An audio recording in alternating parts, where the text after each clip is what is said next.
사랑하는 여러분 안녕하십니까? 2022년의 사순절 기간입니다. 그리고 이제 다음 주가 되면 이제 고난주간이죠.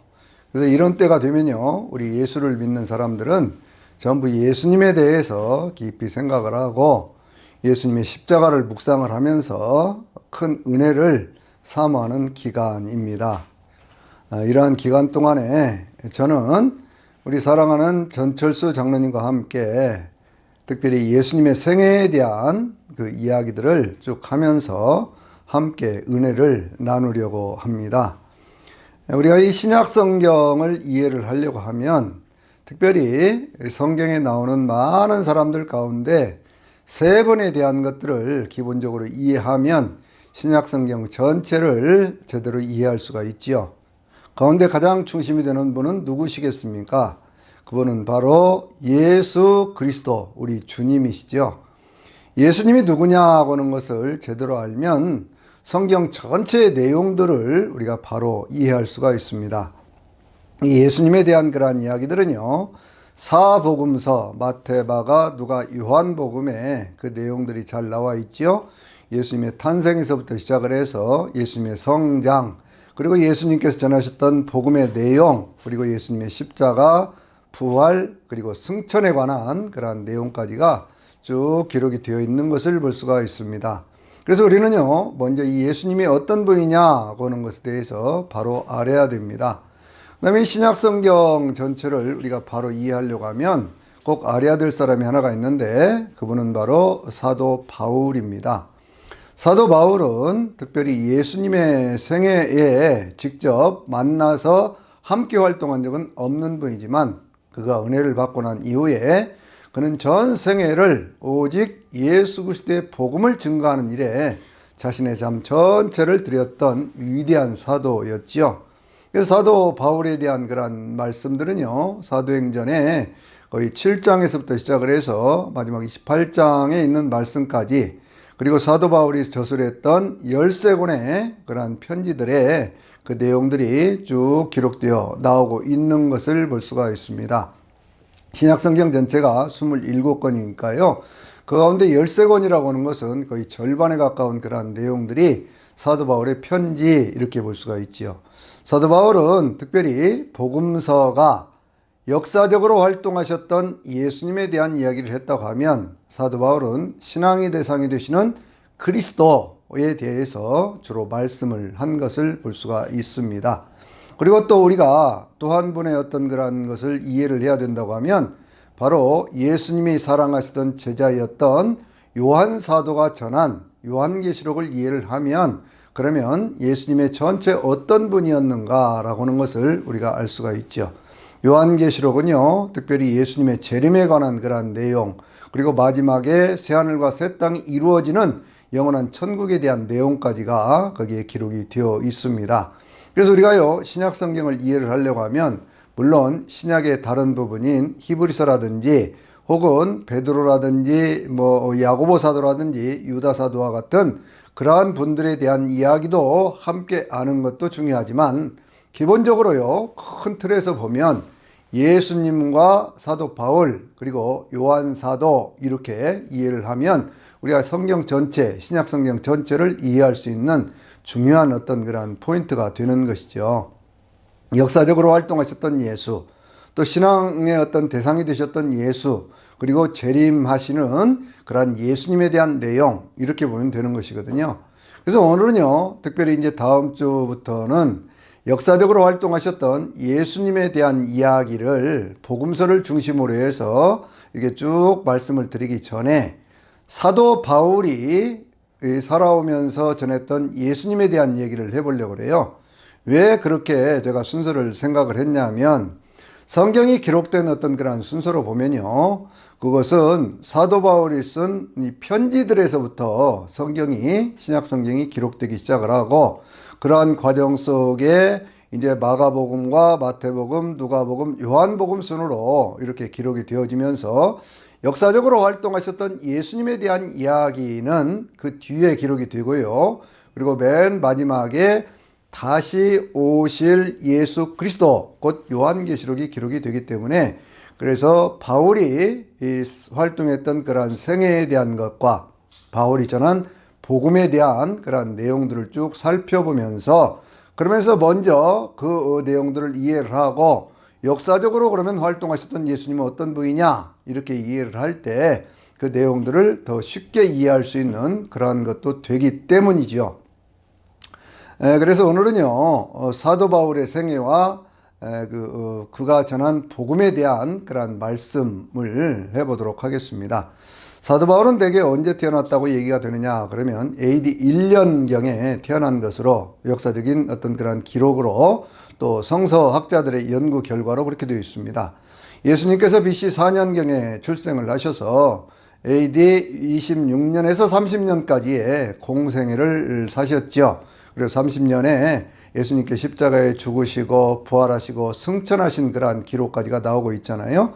그런데 사도 바울은요 AD 1년에 태어났는데 어디에서 태어났냐면 그 당시에 유대 지역이 아닌 오늘날로 말하면은 어디입니까? 길리기아 다소라고는 그러한 지역에서 태어났습니다. 거기서 태어날 때요 그의 아버지는 바리새인이었고요. 그래서 바리새인의 어떤 그런 아들로 태어났고, 그리고 그의 아버지는 그 지역에 자리를 잡고 살면서 굉장히 성공한 유대인이었어요. 그래서 태어나면서부터 사도 바울은 어떤 베냐민 지파의 한 사람으로서 또 바리새인으로서 그리고 로마의 시민권을 가진 그러한 사람으로 이렇게 태어났습니다. 그러니까 태생 자체가 남달랐다 하는 것을 우리가 볼 수가 있어요.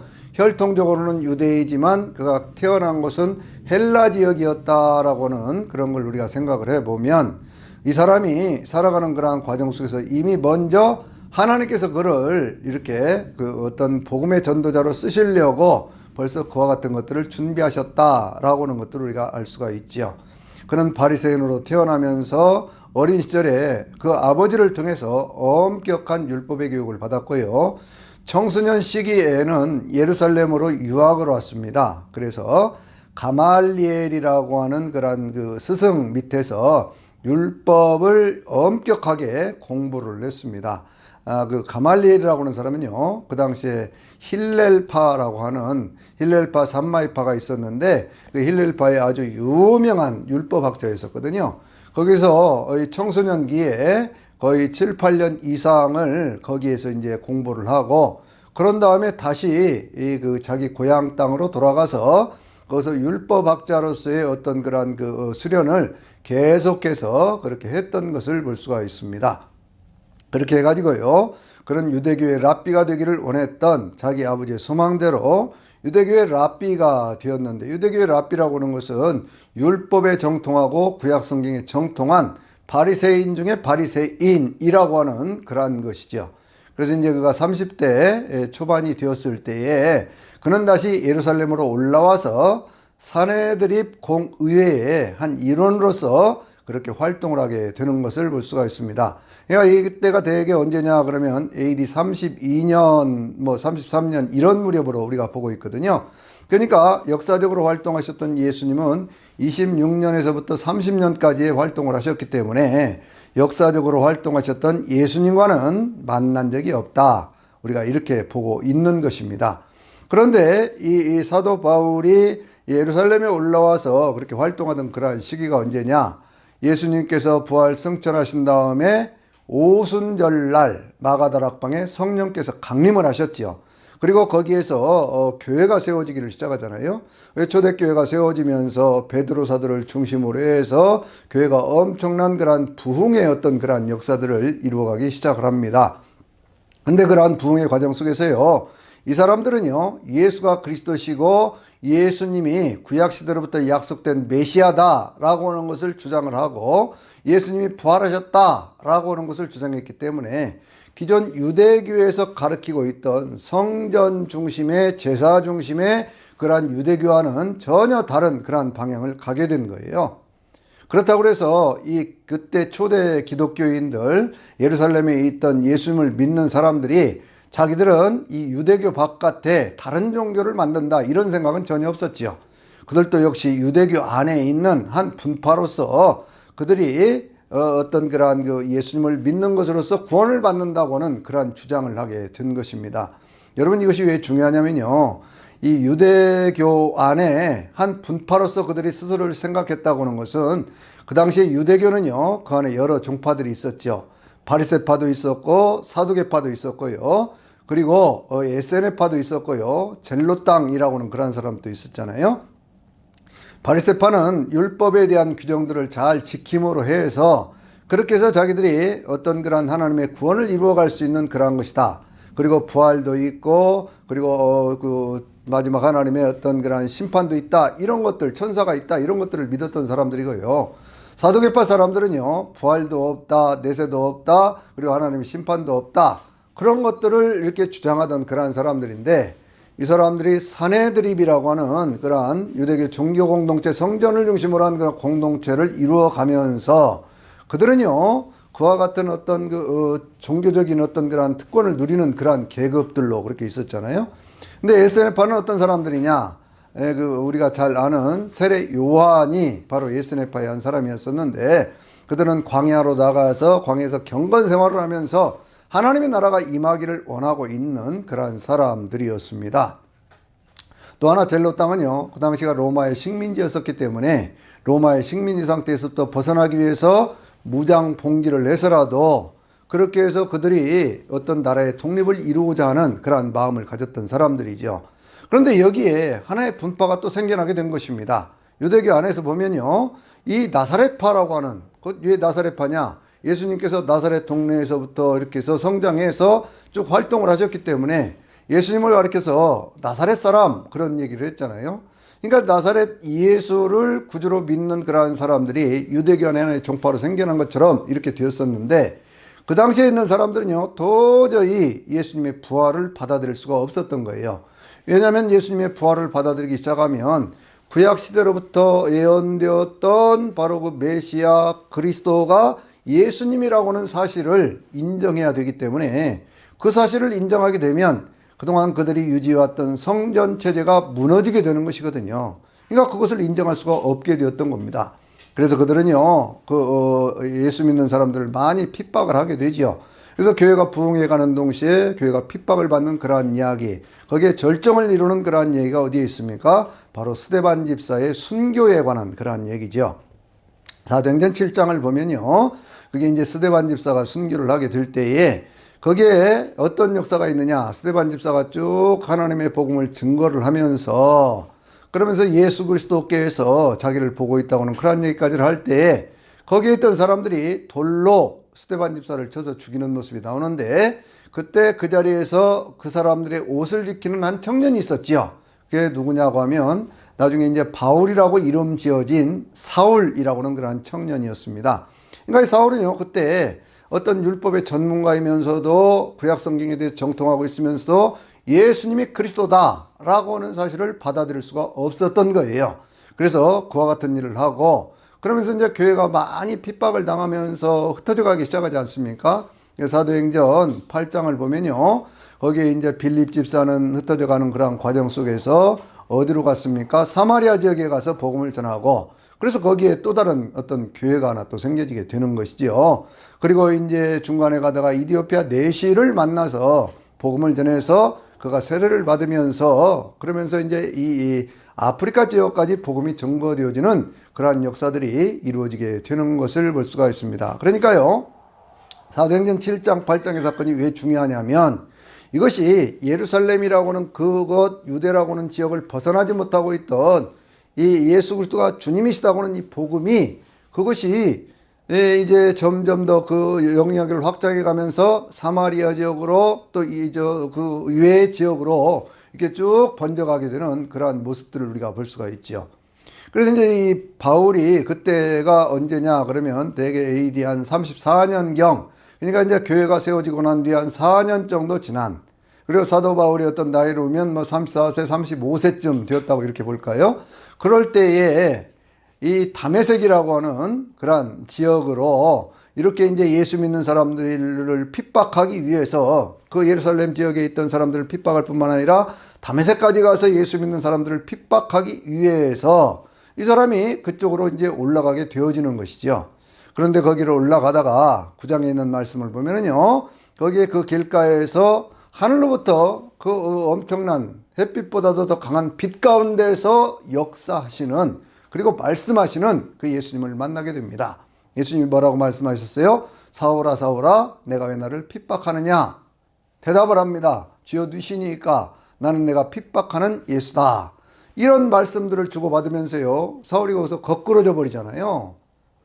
그러면서 그 사람에게 어둠이 덮치고 그의 눈에 비늘 같은 것이 씌워지게 됩니다. 여러분, 이것이 어떤 의미를 가지고 있을까요? 그것은 사울이 그동안 이 수십 년 동안 이렇게 공부하고 추구하고 논리적으로 정리를 해오고 왔던 모든 율법적인 어떤 그러한 지식, 자기 나름대로 어떤 지식적인 체계를 가져왔던 그 모든 것들이 그것이 불완전한 것이다, 어둠 속에 있었던 것이다 라고 하는 것을 상징적으로 보여주는 것 아니겠습니까? 그러면서 이제 거기에 있던 사람들의 손에 이끌려 가지고 이 다메섹으로 들어가는데 한 3일 밤낮을 금식하게 되지요. 그때 아나니아라고 하는 그런 사람이 하나 있었는데, 그 사람에게 예수님의 영이 임하면서 이 사울을 고쳐주어라 하는 그런 음성을 듣지요. 이제 아나니아가 얘기를 합니다. 아니, 이 사람은 우리 예수 믿는 사람들을 다 그렇게 핍박하던 사람인데 왜 그 사람을 고쳐주라고 하십니까? 그랬더니 주님께서 말씀하시기를 이 사람은 이방을 위해서 내가 특별히 선택한 그릇이다 라고 말씀을 하시면서 그렇게 해서 이제 고쳐주기를 합니다. 그래서 아나니아가 가서 이제 안수를 하잖아요. 안수를 하는 순간에 눈에 비늘 같은 것이 벗어지고, 그러면서 이 사울이 이렇게 나중에 이제 우리가 바울이라고 얘기를 하지요. 이 눈을 뜨게 되는 그런 일이 생기게 됩니다.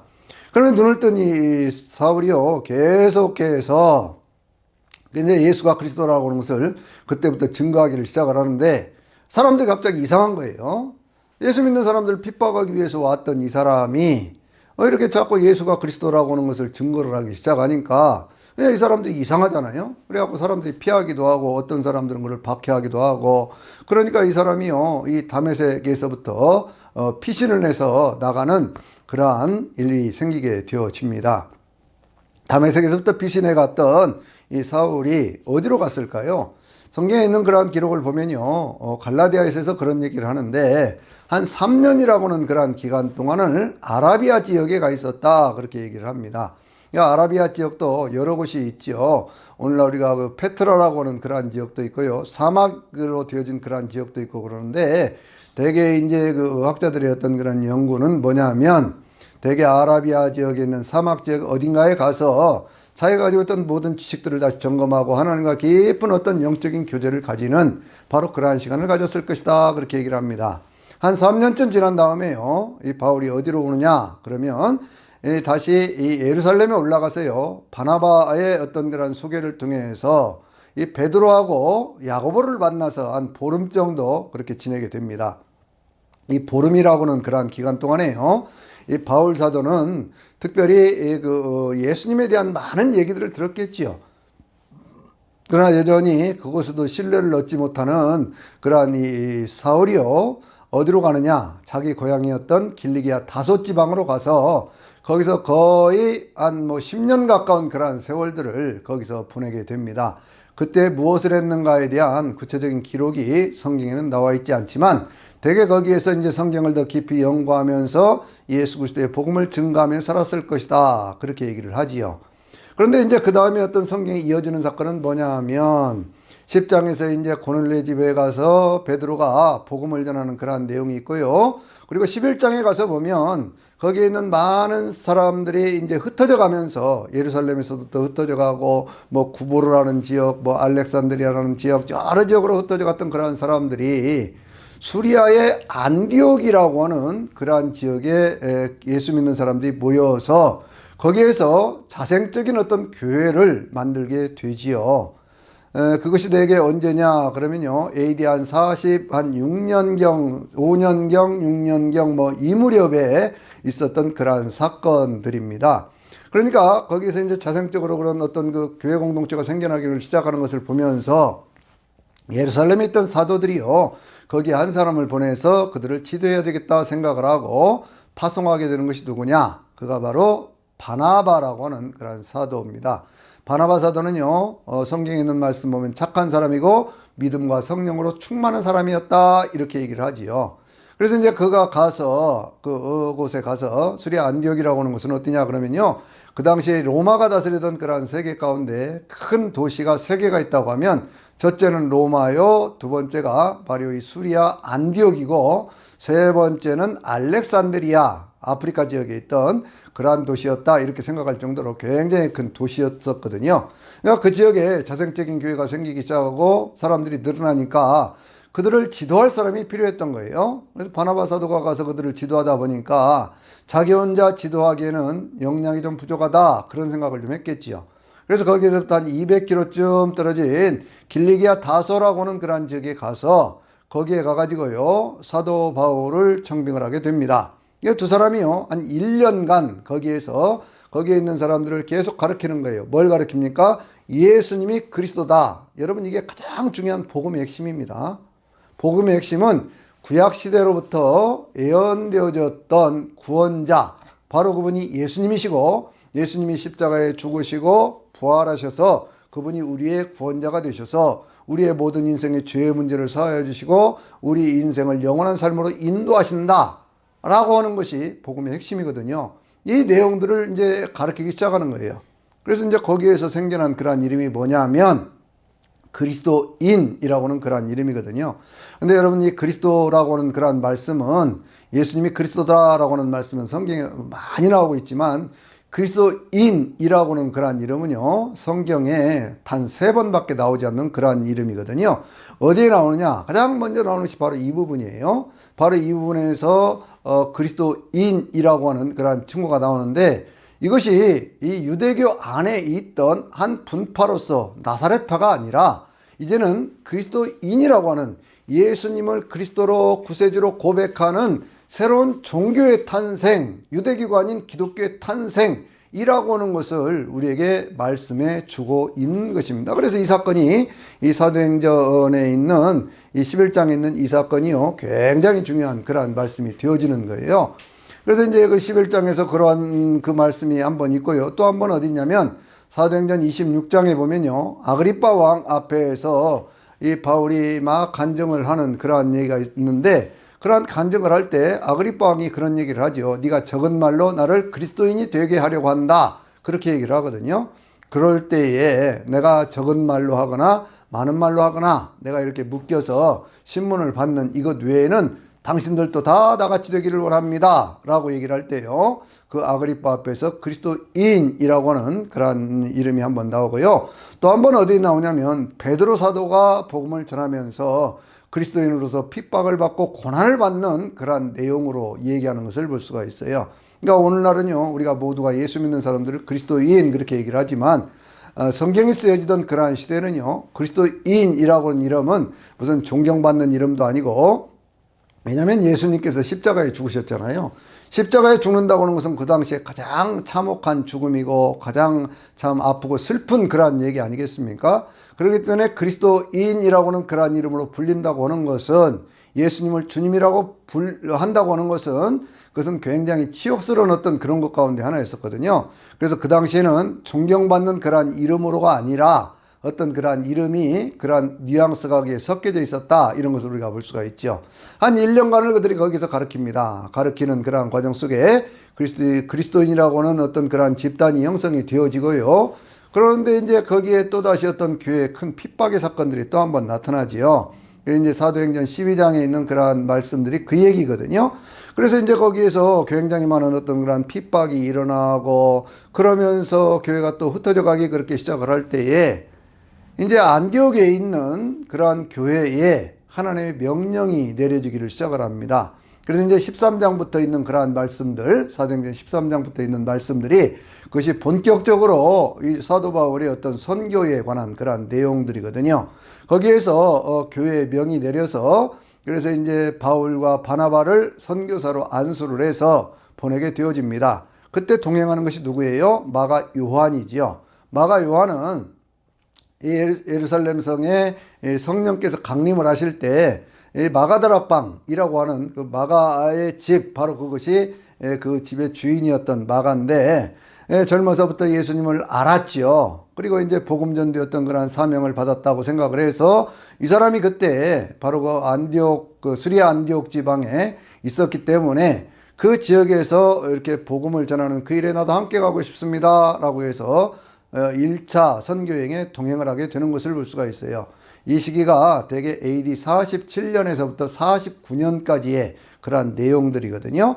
근데 47년부터 49년까지 어떤 사건이 있었느냐 그러면 이 사람들이 이제 배를 타고 구브로라고 하는 그러한 지역으로 거기로 이제 그 섬인데 그 섬은 어디냐 그러면 바로 이제 지중해 쪽에 있는 구브로 섬인데 그 섬은 바나바의 고향이었던 그러한 지역이에요. 거기에서 이제 그 서기오 바울이라고 하는 그러한 그 총독에게 복음을 증거를 하고 그러면서 그 사람들이 계속해서 어디로 가느냐 오늘날로 말하면 터키의 남부 해안 쪽에 있는 그러한 지역으로 주로 다니면서 복음을 증거하기를 시작을 하거든요.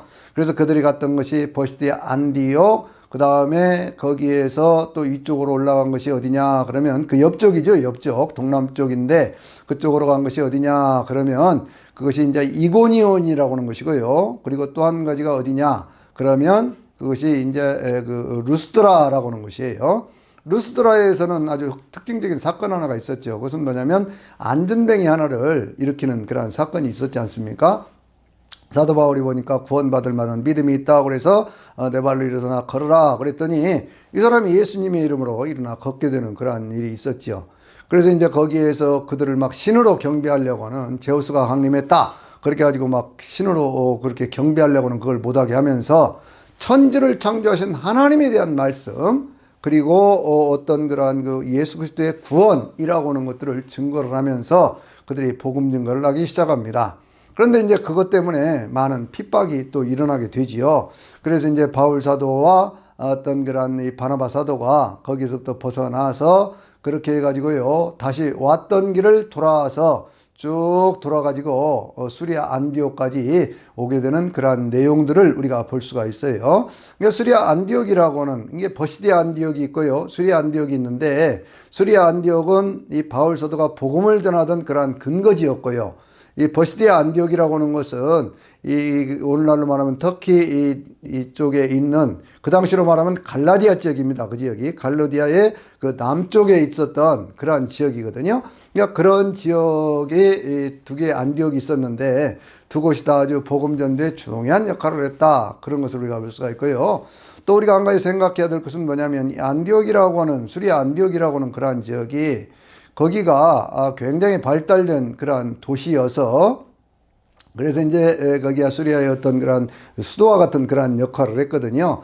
그래서 거기에는 많은 사람들이 모여 있었기 때문에 교회가 이렇게 성장을 할 수 있었는데 그 교회는요, 하나의 동굴 교회였었어요. 어떤 유대인의 회당에서 모여지는 어떤 그런 것도 아니고, 그리고 어떤 그런 자기 집에서 있던 것도 아니고, 동굴과 같은 곳에서 모여서 그 사람들이 복음의 어떤 그런 그 생활을 하면서 기독교인으로서 생활을 하면서 그들은 선교사들을 파송했다라고 하는 것을 생각해 보면요. 오늘날에 많은 엄청나게 큰 교회들을 지어가면서 그것을 위세를 과시하려고 하는 것과는 초대교회는 전혀 다른 모습이었다. 이런 것도 우리가 생각할 수 있는 것이죠.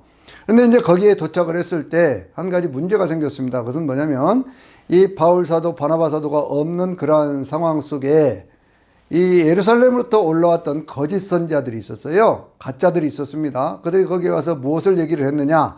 그들을 가리켜서 우리는 유대주의자들 그렇게도 얘기를 하고요. 또 거짓 사도들 뭐 이렇게도 얘기를 하고요. 그렇게 얘기를 하는데 이 사람들은 이 구원을 받는 데 있어서는 예수 그리스도를 믿는 것으로만 구원을 받는 것이 아니라 구원을 받으려고 하면 유대인들처럼 할례를 받아야 되고 절기를 지켜야 되고 율법의 규정들을 지켜야 된다라고 하는 얘기를 하기 시작한 거예요. 교회가 혼란이 생겨나기를 시작을 합니다. 거기에 있는 그러한 사람들은요, 이 초대교회 어떤 교회 구성원들이나 주변 사람들을 이렇게 이해를 하려고 하면 우리가 이런 이해가 기본적으로 필요하거든요. 첫째는 히브리 유대인들이 있습니다. 이 사람들은 누구냐 그러면 주로 유대 지역에 살고 있던 그러한 사람들이죠. 또 한 부류의 사람들은 누구냐 그러면 헬라파 유대인들이 있어요. 헬라파 유대인이라고 하는 것은 유대 지역이 아닌 다른 지역에 살고 있던 그런 유대인들이거든요. 근데 헬라파 유대인들은 대개 그들이 로마가 통치하고 있는 각 지역에 흩어져 살면서 한 10명 정도만 모이면요. 기본적으로 한 10명 정도가 모이면 하나의 회당을 만들어서 그들은 유대교의 어떤 그러한 전통을 지키고 안식일을 지키고 그 당시는 다신교 사회였었기 때문에 그 주변에는 모든 사람들은 이 신도 좋다 저 신도 좋다 그러던 시절에 오직 우리는 여호와 하나님만을 섬긴다 라고 하는 유일신신앙을 가지고 있었기 때문에 그걸로도 배척을 받던 그러한 시절이었었거든요. 이 두 부류의 사람들이 기본적으로 유대인들 가운데 있어. 그 가운데 하나가 누구냐면 바로 히브리파 유대인들이든지 아니면 헬레파 유대인들 가운데 유대교가 아닌 예수 그리스도를 주님으로 고백하는 사람들이 생겼다. 그 얘기예요. 그래서 유대인으로 크게 보면 이 세 부류의 사람들이 섞여져 있는 것 아니겠습니까? 그리고 그 밖에 있는 그러한 사람들이 누구냐? 성경에 보면 흔히 이방인이라고 얘기를 하는 뭐 로마 사람이라든지 혹은 그리스를 배경으로 하는 헬라 사람들 그리고 혹은 아프리카라든지 이런 지역들 뭐 이런 지역들을 얘기하고 있는 그런 사람들 전부 통칭해서 이방인 그렇게 얘기를 하는 거예요. 그러니까 유대인, 이방인 이렇게 나누기도 하고요. 또 하나는 이 유대인들 가운데는 어떤 사람들이 있었다고요? 거기는 히브리파 유대인, 헬라파 유대인, 기독교인인 유대인 이런 사람들이 있었고요. 그리고 이제 바깥쪽에 있었던 그러한 사람들은 헬라인이라고 보통 얘기를 하지만 그 사람들은 이방인이라고 얘기를 하지만 헬라인이라든지 로마 사람이라든지 혹은 뭐 아프리카 사람들이라든지 이런 사람들이 다 이렇게 뒤섞여졌던 그러한 상황이었거든요. 그런데 수리아 안디옥에 세워져 있던 그러한 교회는 어떤 교회였었느냐? 그러한 다양한 사람들이 모여있던 그러한 교회였었어요. 그런데 거기 와가지고 이제 그리스도인이라고 하는 사람들에게 복음을 전할 때 어떻게 복음을 전했어요? 예수 그리스도를 믿는 믿음으로만 구원받는다. 율법적인 행위를 지켜야 하는 것이 아니라 예수 그리스도를 믿는 믿음으로 구원을 받는다. 라고 복음이 전해져서 그것 때문에 많은 이방인들도 들어오고 뭐 헬라인들도 들어오고 또 이렇게 해서 예수를 믿기 시작을 했는데 거기에 혼선이 생긴 거예요. 그럴 수밖에 없지 않겠습니까? 이미 예수를 믿어서 구원을 받았다고 생각을 하는데 아니 너희가 받은 구원은 불완전한 것이고 거기에 율법을 지켜야 된다. 안식일을 지켜야 된다. 또 뭐 그 할례를 받아야 된다. 가장 중요한 문제 가운데가 할례 문제였었거든요. 왜냐하면 할례를 받는다고는 것은 유대인의 한 종파로 그리 편입이 된다고는 그러한 의미가 있었기 때문에 그런 거예요. 우리가 예수를 믿는다 그럴 때 세례를 받는 것처럼 바로 그와 같은 의미가 있었던 거거든요. 그러니까 큰 혼란이 생겼습니다. 이 혼란을요. 바울과 바나바가 자체적으로 잠재울 수가 없어요.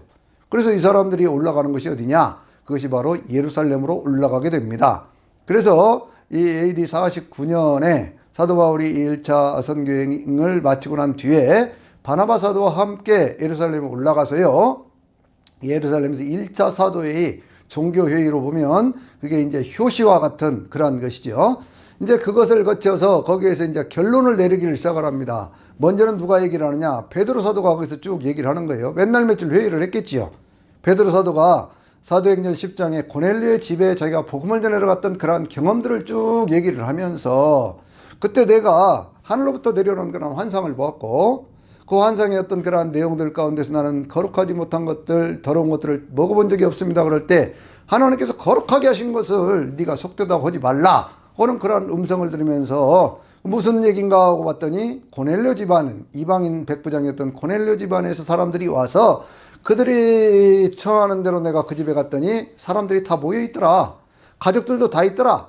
그래서 모여있는 그 가족들, 그 사람들 앞에서 복음을 전할 때 성령께서 오순절 우리 마가다락방에 내렸던 그 성령께서 그들에게 똑같이 임하시면서 그들이 방언도 하게 되더라. 그래서 내가 거기서 이것을 내가 어떻게 금할 수가 있느냐? 그래서 성령을 받은 그들에게 내가 세례를 준 적이 있다. 라고는 그런 얘기를 하거든요. 그 얘기를 11장에서도 했었는데 이제 그러한 내용으로 되게 15장에서 먼저 얘기를 합니다. 그러니까 그 뒤를 이어서요. 바울과 바나바가 자기들이 갈라디아 지역이거든요. 그 지역이 갈라디아 그 복음을 전하던 그러한 지역이요. 갈라디아 남동부 지역이다. 우리가 그렇게 얘기를 하거든요. 그러니까 그 지역에 가서 복음을 전했을 때 일어났던 많은 얘기들을 합니다. 복음을 전하면서 그들이 예수를 믿기 시작했고 예수를 믿으면서 그들이 구원을 받았고 그들 가운데 하나님이 표적을 이루어 주셨고 그래서 거기에 교회가 세워졌다. 그런 얘기를 하는 거예요. 그러니까 그 회의의 결론을 예수님의 동생이었던 야고보가 거기에서 결론을 내리기 시작합니다. 성경을 보면 야고보라고는 이름이 여러 번 나오지요. 그런데 요한의 형이었던 예수님의 12제자 가운데 하나였던 요한의 형이었던 야고보는 사도행전 12장을 보면요. 교회가 핍박을 당할 때 그때 순교를 했어요. 그렇게 순교를 당했던 그게 야고보였고, 이게 12사도 가운데 첫 번째였던 야고보였고요. 지금 여기 사도행전 15장에 나오는 야고보는 누구냐 그러면 예수님의 동생이었던 야고보거든요.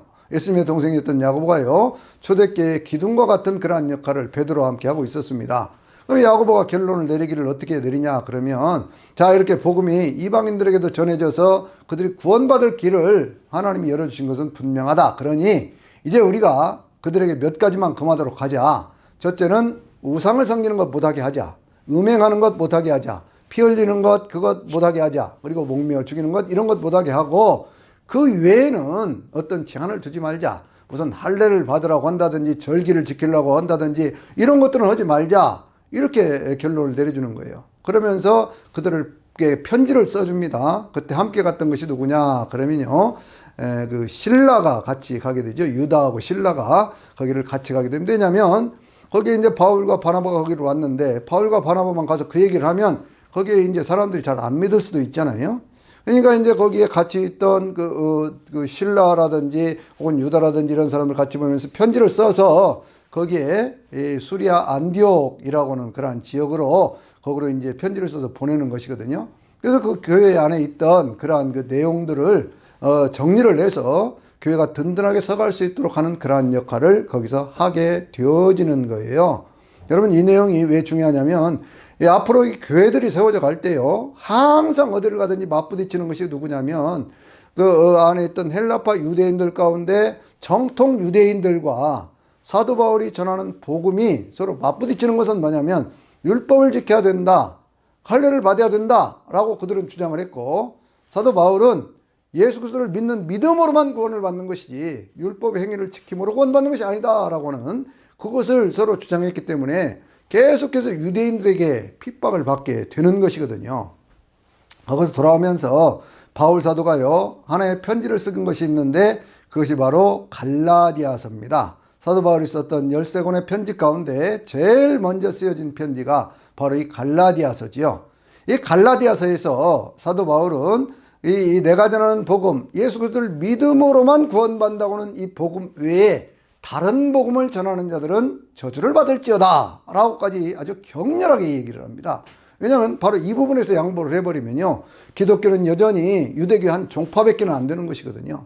그러나 예수 그리스도를 믿음으로만 구원받는다고 하는 것은, 이것은 유대교를 넘어서는 새로운 구원의 종교가 만들어지게 되는 것이죠. 물론 뿌리는 유대교 구약 전통에 있지만 구약시대로부터 약속했던 모든 예언의 내용, 구원자에 대한 내용이 예수 그리스도 안에서 완성되었다라고 하는, 바로 그것이 분명해지지 않으면 여전히 유대교 한 종파로 남을 수밖에 없기 때문에 그런 거예요.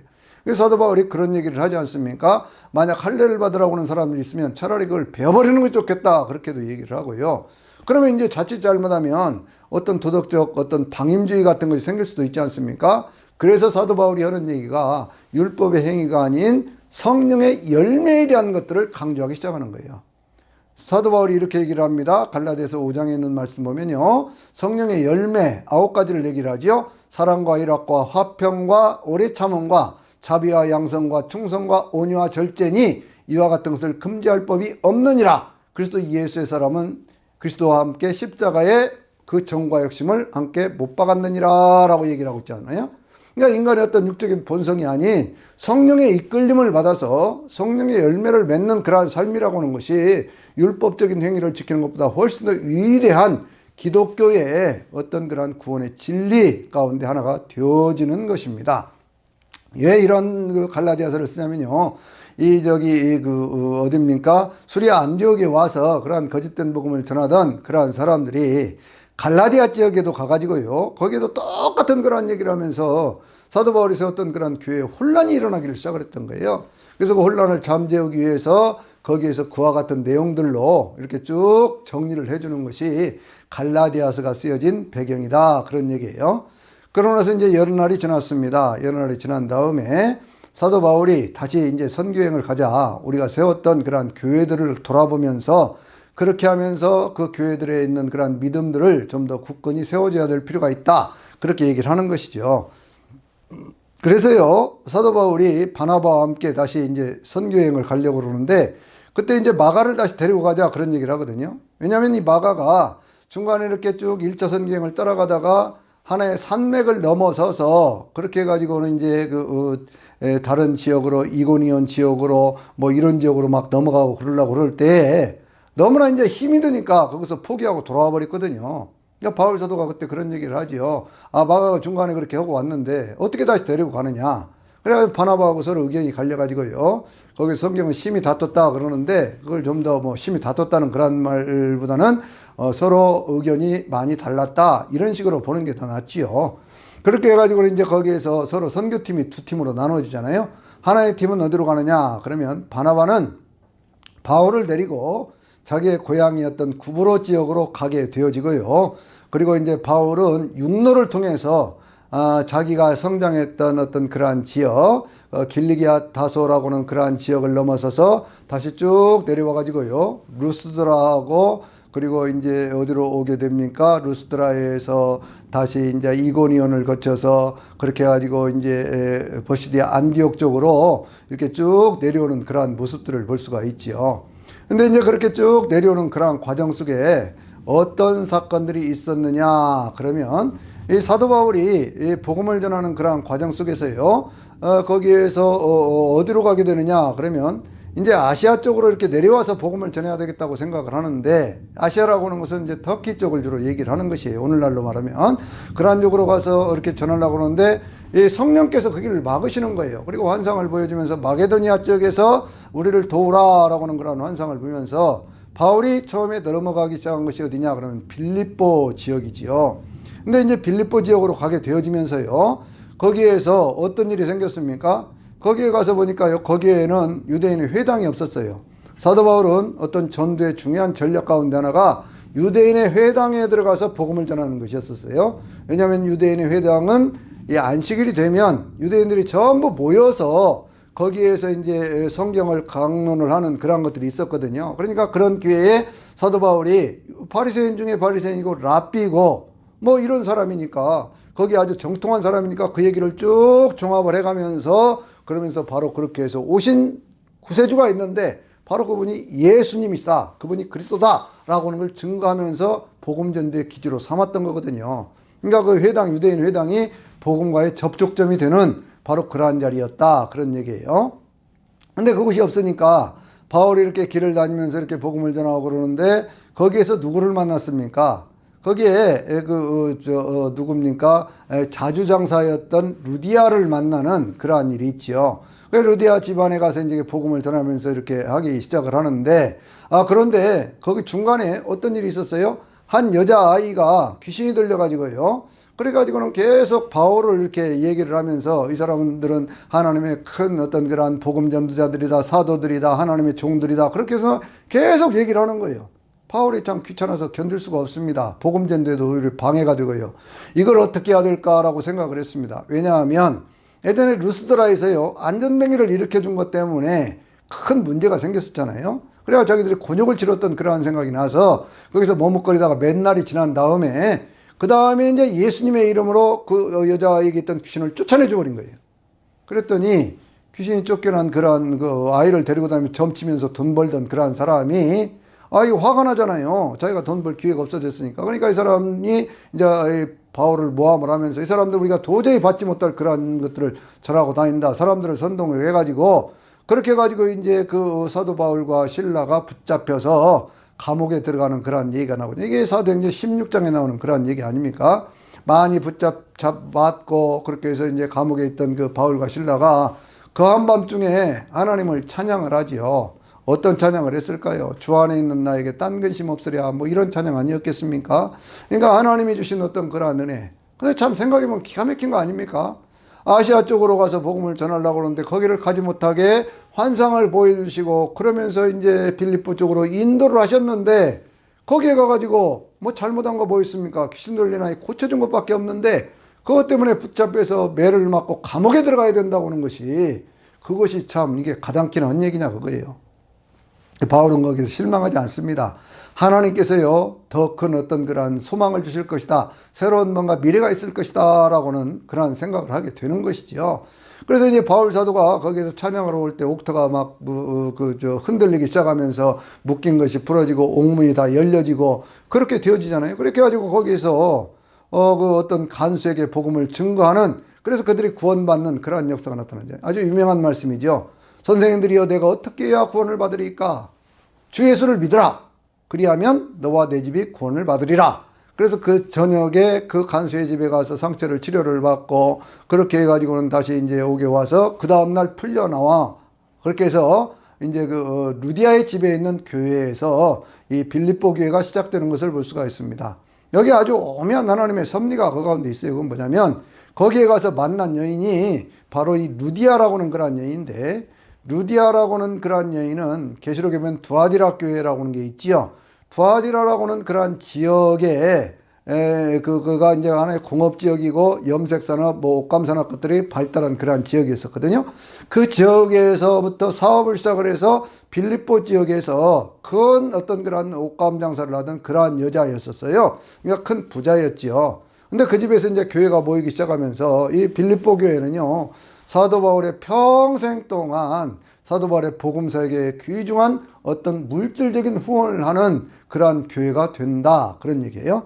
그러니까 하나님께서 어떤 그 고난 속에서 그쪽으로 인도하실 때는요, 빌립보 지역에 교회가 세워지기 시작하면서 바울 사도를 어떤 물질적으로 후원할 수 있는 든든한 어떤 후원 구조를 거기서도 만들어 주셨다, 우리가 이렇게 볼 수가 있는 것이죠. 빌립보 지역에서 다시 어떤 그런 고난들을 피해서 바울이 이제 또 장소를 옮기게 되지요. 그것이 어디냐면 데살로니가 지역입니다. 근데 데살로니가 지역에서는요, 한 3주 정도 이렇게 복음을 증거하기를 시작을 하는데, 그런데 그때 이제 많은 어떤 또 교인들이 급격하게 생겨나기를 시작을 했어요. 데살로니가 지역에 큰 소동이 또 일어나서 그들이 또 거기서 쫓겨나기를 시작을 합니다. 그래서 이제 데살로니가 지역에서 쫓겨나가지고 그들이 가긴 것이 어디냐면 베레아라고 하는 그러한 지역이거든요. 그러니까 베레아라는 그러한 지역에 가서 거기서 다시 복음을 전하는데, 베레아 사람들은 신사적이어서 성경에 있는 말씀들을 날마다 상고하면서 이것이 그런 뜻인가를 늘 생각했다, 그런 말씀이 아주 이 베레아 지역에 있는 사람들에 대한 얘기를 하지요. 근데 베레아 지역에서 또 어떤 그런 고난을 당하게 되니까 이 바울 사도가요, 어디로 가게 됩니까? 아데네라고 하는 그런 지역으로 이제 가게 되지요. 우리가 그 아데네라고 하는 그 그리스도의 어떤 수도였던 그런 지역, 그 지역으로 가서 거기서 또 복음을 전하게 됩니다.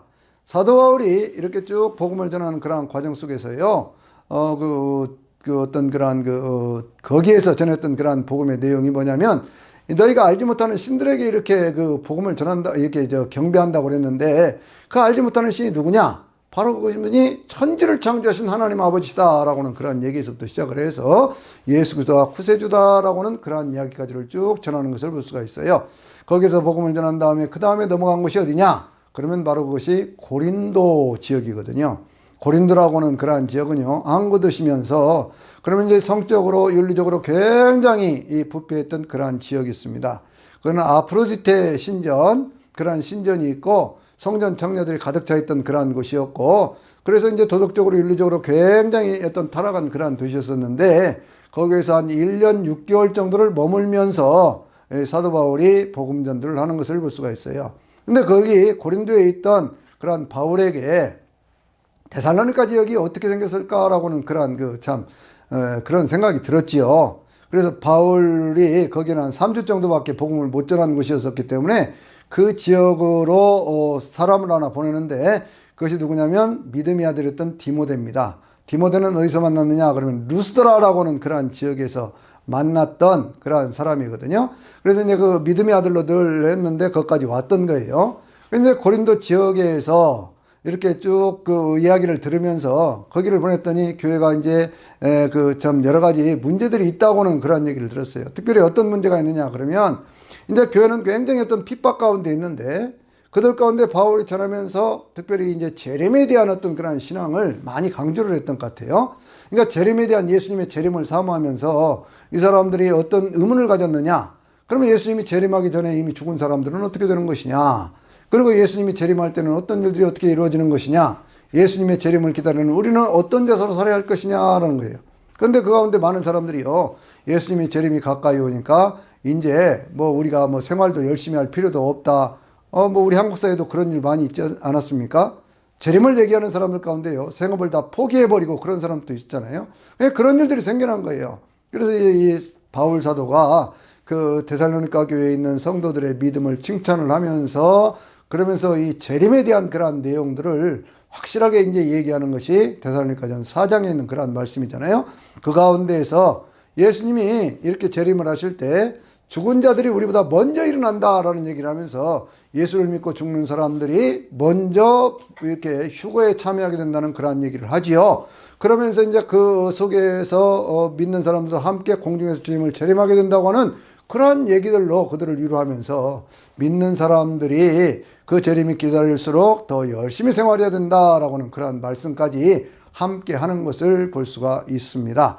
그러면서요, 이제 이 데살로니가 후서에 있는 말씀을 보면, 그런데 그러한 그 어떤 재림을 기다리는 사람들 가운데 더 어떤 생활을 하지 않고, 자기 생활을 하지 않고 엉뚱하게 다른 일에 빠져버린 그러한 사람들을 많이 보게 되거든요. 그래서 이제 그러한 사람들을 보면서 이 사도 바울이요, 그들 가운데 일하기 싫으면 먹지도 말라고 하는 그런 말씀까지 아주 강력하게 그렇게 이야기하고 있는 내용들로 그렇게 재림에 대한 확실한 내용들을 바로잡아주는 것을 볼 수가 있어요. 재림에 대한 어떤 그런 현상, 재림 전에 있을 적그리스도의 등장이라든지 배도하는 일이라든지 이런 것들을 얘기하면서 재림이 가까울수록 더 열심히 예수 믿는 사람답게 살아야 된다라고 하는 이야기를 하는 것을 우리가 볼 수가 있습니다. 그래서 사도 바울이요, 이러한 내용들로 쭉 복음을 증거를 하면서, 그러면서 이제 고린도 지역에서의 어떤 그 복음 전도의 사역을 마친 다음에 다시 이렇게 돌아와서 수리아 안디옥 지역으로 이렇게 돌아오게 되는 그러한 과정까지가 대개 2차 선교 여행에 관한 그러한 내용인 것을 볼 수가 있어요. 1, 2차 선교 여행을 보면요, 주로 어느 지역을 중심으로 했냐면 갈라디아 지역, 그 지역을 중심으로 했던 것이 1차 선교 여행이었고, 그리고 그 2차 선교 여행은 갈라디아 쪽에서 서쪽이라고 볼 수 있는, 북서쪽이라고 볼 수 있는 빌립보 지역에서부터 시작을 해서 거기에서부터 이제 아래쪽으로 쭉 내려와 가지고 주로 이제 오늘날로 말하면 유럽 쪽에 속해 있는, 그러니까 터키 건너편이죠. 그쪽으로 속해 있는 그 아데네 지역까지, 고린도 지역까지 그렇게 복음을 증거했다, 우리가 이렇게 볼 수가 있습니다. 그런데 이제 이렇게 복음을 증거해가는 그러한 과정 속에서 사도 바울이 썼던 그러한 기본 전략이 뭐냐 그러면, 먼저 유대인의 회당을 찾아가는 것이죠.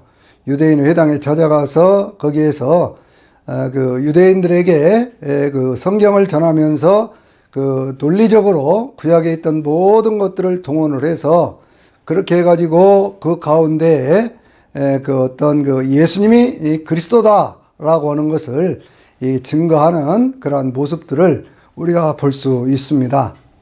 그렇게 쭉 이제 복음을 증거해가는 그런 과정 속에 여러 교회들의 편지를 써보낸 것이 바로 그 가장 먼저 썼던 갈라디아서를 통해서 믿음으로 의롭게 되고 믿음으로 구원받는다 라고 하는 그러한 내용을, 그것을 증거를 했지요. 그 다음에 이제 보냈던 그러한 편지를 통해서 데살로니가 전후서를 통해서는요, 예수 그리스도의 재림이라고 하는 것이 무엇이고 그 재림은 어떻게 우리가 준비하고 그렇게 받아들여야 되는가 라고 하는 것에 대한 그러한 말씀들을 쭉 전했던 것을 볼 수가 있습니다. 이제 3차 선교 여행의 어떤 그런 과정 속에서 사도 바울이 출발은 여전히 수리아에 있는 안디옥에서부터 출발을 하지요. 수리아 안디옥에서부터 출발해서 다시 육로를 거쳐서 그가 복음을 전했던 그러한 지역들을 쭉 다니면서 그렇게 복음을 전하기를 시작을 합니다. 그렇게 이제 자기가 세웠던 그러한 교회들을 한 번 더 이렇게 쭉 돌아보기를 시작을 하고요. 그게 이제 교회들을 돌아본 그 다음에 이제 자리를 잡은 것이 어디냐 그러면 바로 에베소라고 하는 그러한 지역이죠. 이 에베소라고 하는 그러한 지역은 어디냐 그러면요, 바로 이제 고린도와는 거의 반대편 쪽에 있는 그러한 아시아 쪽에 속해 있는 것이다 그런 얘기예요.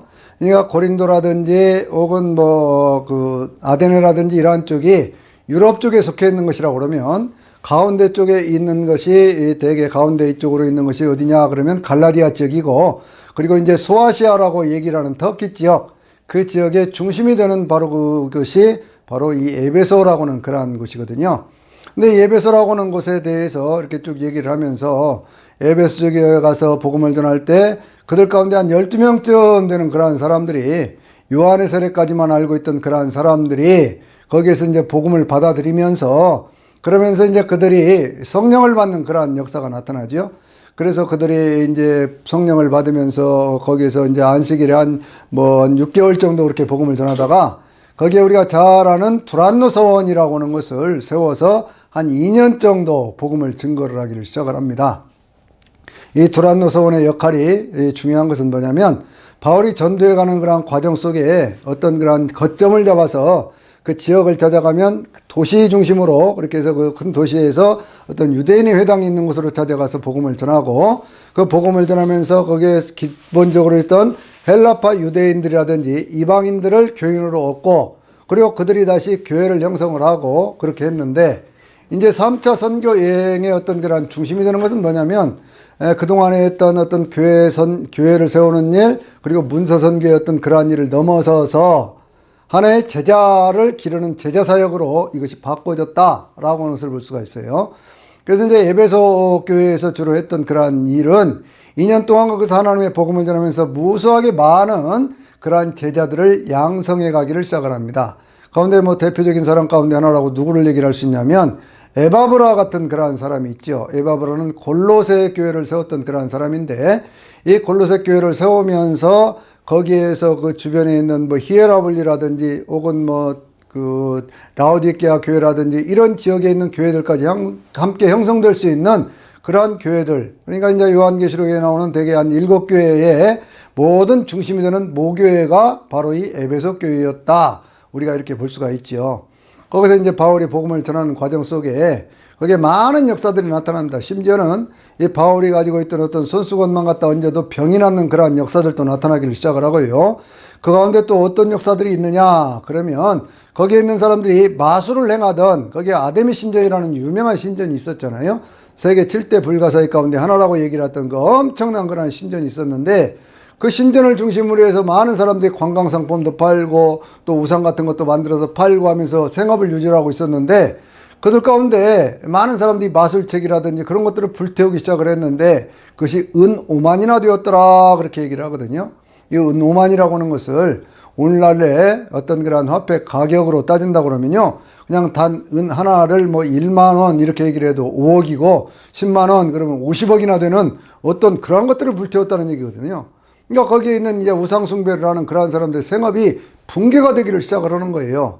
그러니까 거기에서 데메드리오라고 하는 그러한 사람들이 나서서 그 주변에 있는 사람들을 선동하기를 시작을 합니다. 그렇게 해가지고 우리가 이 아데미 신전을 통해서 이렇게 그동안에 먹고 살고 다 했는데, 바울이라는 사람 때문에 도저히 우리가 살 수가 없다. 저 사람은 그냥 두지는 안 되지 않겠느냐.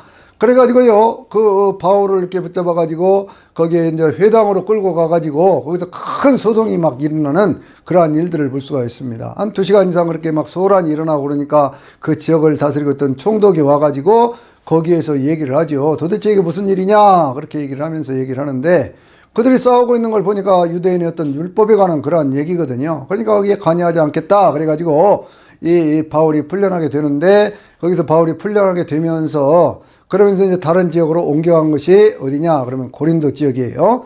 그런데 이제 바울이 그 지역에 있으면서 세웠던 많은 제자들 뿐만이 아니라 거기 에베소에 머물고 있었을 때 고린도 교회에 관한 그러한 내용들을 이제 거기에 있는 사람들이 와서 전해주고, 그러면 여러 가지 많은 질문들을 하기를 시작을 합니다. 왜냐하면 고린도에는 교회가 세워지긴 했는데 그 교회가 상당히 부유한 사람의 집안에서 교회가 모였거든요.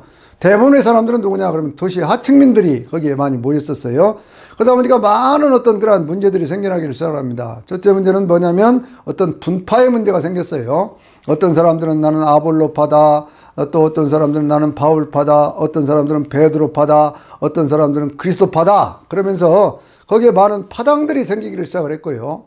또 한 가지는 고린도라고 하는 그러한 지역이 성적으로 굉장히 음란한 어떤 그러한 도시였기 때문에 교회를 다니면서도 자기의 어떤 계모와 어떤 그러한 동침을 하는 그러한 음행에 걸었던 그러한 사건들도 생겼고요.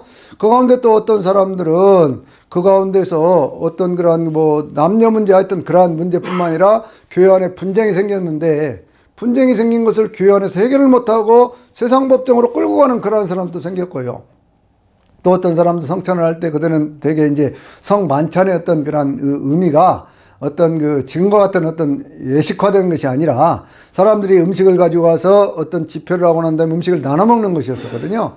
근데 부자 된 사람들은 몽땅 가져와서 먹고 취해버리고 가난한 사람들은 제대로 먹지도 못하는 그러한 일들도 생겨나기 시작한 것이고요. 그러다 보니까 교회에 많은 어떤 그러한 문제들, 더군다나 은사의 문제도 생겨가지고 굉장히 다양한 은사들이 생겨났지요. 고린도서 12장에 보면 거기 9가지 은사에 대한 얘기가 있잖아요. 거기에 어떤 뭐 지혜의 말씀이라든지 지식의 말씀이라든지 영분별이라든지 혹은 방언이라든지 방언 통역이라든지 뭐 예언의 말씀이라든지 혹은 믿음이라든지 병고침이라든지 능력 행함이라든지 이런 9가지 어떤 그런 은사들에 대한 얘기도 고린도 교회에 있잖아요.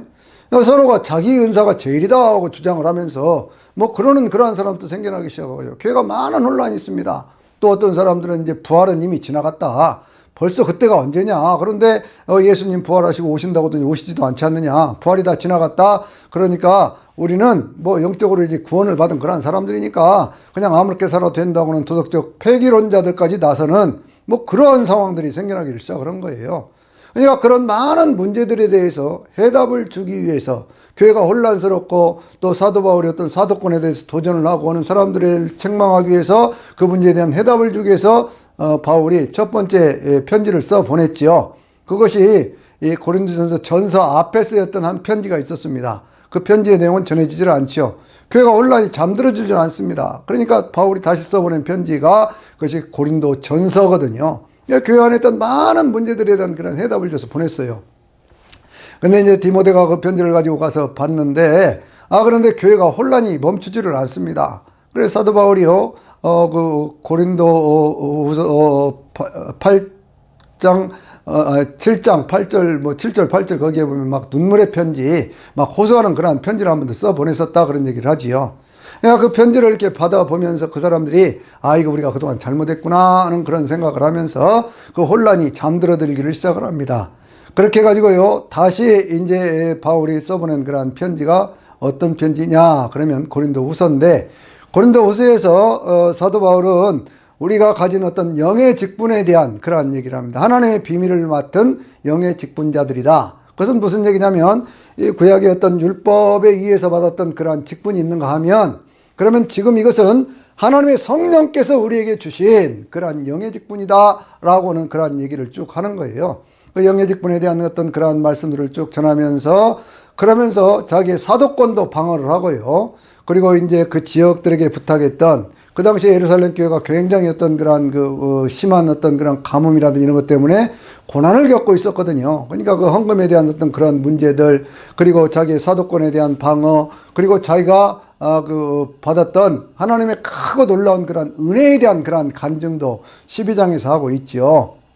12장에 보면 뭐 14년 전에 셋째 아들 낙원에 갔다 왔다라고는 그러한 간증까지를 하면서 자기의 사도권을 그렇게 방어하는 그러한 모습들을 보여줍니다. 그 사도권을 방어하는 가운데 참 정말 가슴 찡하게 만드는 그러한 말씀이 있어요. 그건 뭐냐면 바울이 복음을 증거하기 위해서, 그러기 위해서 자기는 참 40에서 하나 감한 그러한 매를 3번이나 맞고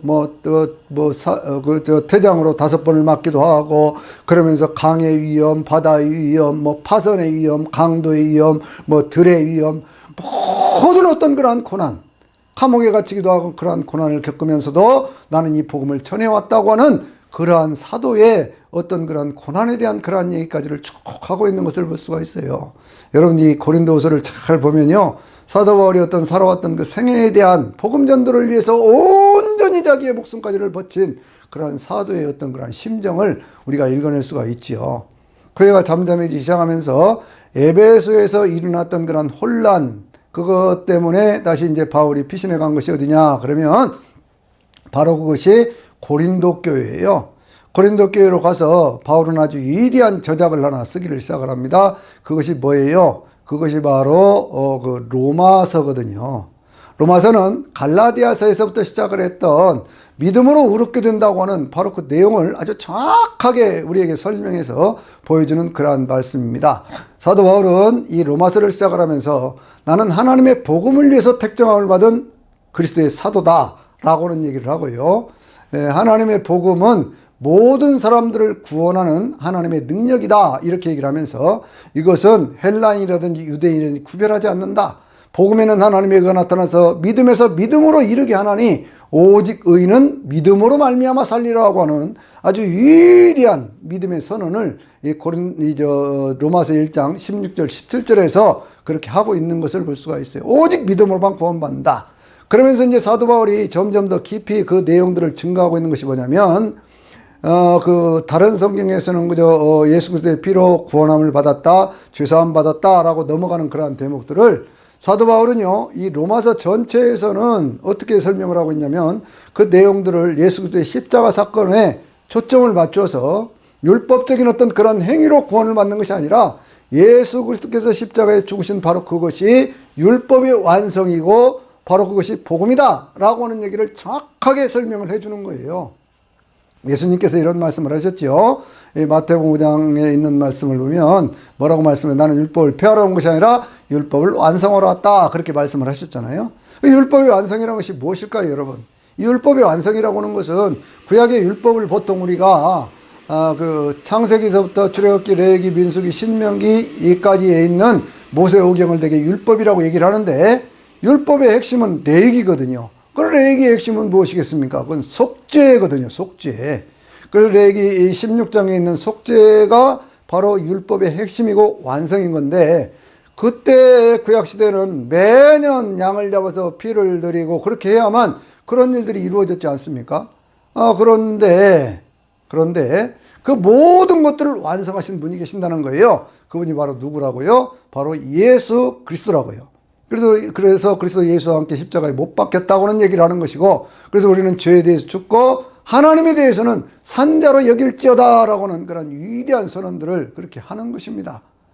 죄의 싹은 사망이지만 한 사람 아담을 통해서 죄가 들어왔지만 그리스도 예수 안에 있는 하나님의 은사는 바로 영생이라고 하는 그런 위대한 그런 복음의 선언들이 이루어지는 거예요. 그런데 여전히 우리가 육신을 가지고 살기 때문에 그 육신 가운데 살면서 마음으로는 하나님의 법을 지키려고 하지만 육신으로는 그렇게 살지 못하는 그런 삶의 곤고함에 대해서 7장에서 선언을 하죠. 그러면 우리 가운데 이김을 주신 하나님 앞에 감사한다 라고 얘기를 하면서요, 가장 위대한 그런 선언이 로마서 8장에 있는 그런 말씀들 아닙니까? 로마서 8장에 있는 말씀 보면 그러므로 이제 그리스도 예수 안에 있는 사람들에게는 결코 정죄함이 없나니 이는 생명의 성령의 법이 죄와 사망의 법에서 너를 해방하였음이라고 하는 위대한 선언이 이루어지는 것이거든요. 여러분, 이것은요 율법의 행위로 되는 것이 아니에요. 무슨 할례를 받는다든지 율법적인 규정을 지킨다든지 뭐 이런 것들로 되는 것이 아니다 그거예요. 왜 이런 얘기를 강조하느냐 그러면 여전히 로마 교회도 자생적으로 생긴 그러한 교회거든요. 그것이 이제 예루살렘 교회 박해가 일어나기 시작하면서 거기서 흩어져 갔던 그러한 사람들, 또 거기에 있던 어떤 헬라 사람들, 뭐 이런 사람들의 세움겨진 그러한 교회였기 때문에 교회 구성원 자체가 한쪽은 이 헬라인들, 한쪽은 유대인들 이렇게 되어 있던 거예요. 유대인들 가운데는 어떤 사람들은 우리가 예수만 믿는다고 되는 것이 아니라 어떤 율법을 지켜야 된다고 하는 그러한 이야기들을 하는 사람들이 있었어요. 그런가 하면 이 사람들은 그게 무슨 얘기냐? 예수님을 믿는 것으로 구원받는 것이지, 그럴 때 그것을 완전히 정리해 주는 것이 바로 그것이 로마서 1장 16절 17절에 있는 그런 말씀이에요. 하나님의 복음이라고 하는 것은 모든 사람들을 구원하는 능력이라는 거예요. 헬라인, 유대인 차이가 없다는 거지요. 모든 사람들을 다 구원하는 능력이라는 거예요. 그래서 이 복음, 예수 그리스도가 주님이라는 이 복음, 예수 그리스도가 십자가에 죽으셔서 죄를 사하셨다는 이 복음은, 이것은 모든 사람들을 믿음에서 믿음으로 이르게 한다는 거지요. 그래서 믿음으로 오직 의인, 하나님께서 의롭다고 여기신 사람들은 바로 그 사실을 믿는 사람들에게 되어지는 것이다. 로마서 8장 9절, 10장 9절 10절에 있는 말씀 보면 예수 그리스도를 주님으로 마음으로부터 믿고요, 그리고 그 입으로 예수 그리스도를 죽은 자 가운데서 하나님이 살리신 것을 이 마음으로 믿고 입으로 믿는 사람들은 구원을 받는다고 그랬잖아요. 마음으로 믿어서 의에 이르고 입으로 시인해서 구원에 이른다, 그렇게 말씀을 하고 있잖아요. 바로 이러한 내용들을 얘기를 하면서 성령께서 우리 가운데 오셔서 역사를 하시면 우리의 어떤 그러한 그 죽을 몸도 살리시라고는 그러한 말씀이라든지, 혹은 우리가 성령께서 우리의 영과 더불어서 우리가 하나님 아버지께 아버지라고 부르짖게 한다든지, 예수 그리스도를 믿는 사람들에게 모든 것이 합력하여 선을 이루게 하신다는 그러한 말씀이라든지, 자기 아들도 아끼지 않고 우리 가운데 주신 하나님 아버지께서 세상에 그 무엇을 아끼시겠느냐 하고는 그러한 말씀이라든지 쭉 말씀을 하면서 사도 바울이 그런 얘기를 하죠. 그리스도 예수의 사랑에서 우리를 끊을 것은 아무것도 없다. 여러분, 이 얼마나 놀라운 선언입니까? 그리스도 예수의 사랑, 십자가에서 피 흘려 죽으신 사랑, 친히 인간이 되어서 우리 가운데 찾아오신 그 하나님의 사랑, 오늘 또 우리는 그 하나님의 사랑 가운데 살고 있는 것이잖아요. 그래서 사도 바울은요, 이 복음을 전하고 싶었던 거예요. 많은 사람들을 전하는 이 복음. 그래서 사도 바울은 이러한 복음에 대한 내용들을 얘기를 하면서, 그러면서 무슨 얘기를 하느냐 그러면 자기 민족적인 구원에 대한 얘기를 9장에서부터 11장까지 하고, 12장부터는 이제 모든 사람들이 지켜야 될 어떤 윤리적 도리, 생활의 도리, 그런 얘기를 하지요. 근데 이 가운데 사도 바울이 전했던 어떤 그런 복음의 내용 가운데요, 한 가지 오늘날도 오해를 하는 그러한 내용이 하나가 있는데, 그것은 위에 있는 권세에 복종하라 라고 하는 이 로마 13장에 있는 그러한 말씀을 오해를 하는 분들이 있어요. 그건 무슨 얘기냐 그러면요, 항상 성경에 있는 말씀들을 볼 때 먼저 시대적인 배경과 함께 봐야 되거든요. 시대적인 배경이 언제냐 그러면, 그때가 이제 네로가 다스리던 그러한 시절인데, 이 로마서를 쓰던 그러한 시절은요, 네로가 53년에서부터 68년까지 통치를 했거든요. 그런데 이때는 대개 이제 그 3차 선교 여행 그러한 기간이었기 때문에, 3차 선교 여행은 언제냐면 1차 선교 여행이 47년에서부터 49년, 2차 선교 여행이 50년에서 52년, 그 다음에 3차가 53년에서 58년, 되게 그런 정도거든요. 그러니까 이제 네로가 집권을 하고 얼마 안 된 그러한 시기여서 교회에 무슨 큰 핍박이 없던 그러한 시절이었어요. 그 사도 바울의 관심은 하나님의 복음을 전하면서 교회를 세우는 것이었지, 무슨 로마 정권과 대치해서 어떤 새로운 나라를 세우려고 하는 그런 것이 아니었지 않습니까? 그러니까 그 시대는 평온한 거에 복음을 전하는데 장애가 없던 그런 시절입니다. 그러니까 바울이 위에 있는 권세에 복종하라, 그런 식의 말씀을 그 가운데 이야기하고 있는 거예요. 그런데 그것이 오늘날은 막 시대를 넘어가가지고 그 말씀만 똑 띄어가지고 뭐 독재를 하는 사람들까지도 위에 있는 권세에 복종하라고 성경이 그랬지 않느냐 막 얘기를 하면서 이상하게 성경을 비트는 그런 경우들이 있어요. 성경을 바로 이해를 해야 됩니다. 이제 바울이 그와 같은 복음을 이렇게 쭉 전하고 고린도에서 그렇게 하고 난 뒤에 다시 이제 돌아서서 이렇게 쭉 가는 그 길에 에베소에 있는 그러한 장로들을 모아서 복음을 전하면서 정말 가슴 찡한 그러한 말씀을 하지요. 무슨 얘기를 하냐면, 이 사도행전 20장 24절에 있는 말씀을 보면은요, 거기에 이런 말씀이 있습니다.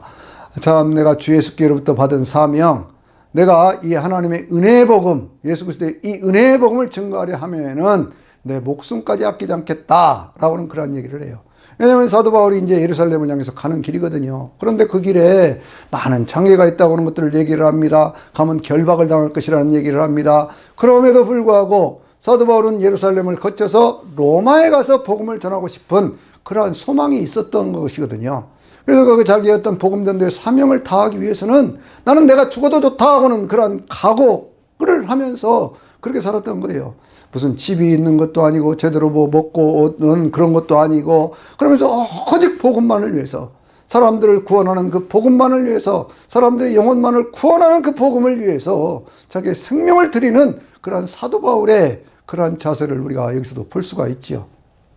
그래서 이제 배를 타고 그가 어디로 갑니까? 이 가이사랴 지역으로 들어가게 됩니다. 가이사랴는요, 거기는 이제 그 헤롯 대왕 때에 세웠던 그런 항구 도시가 거기가 있었지요.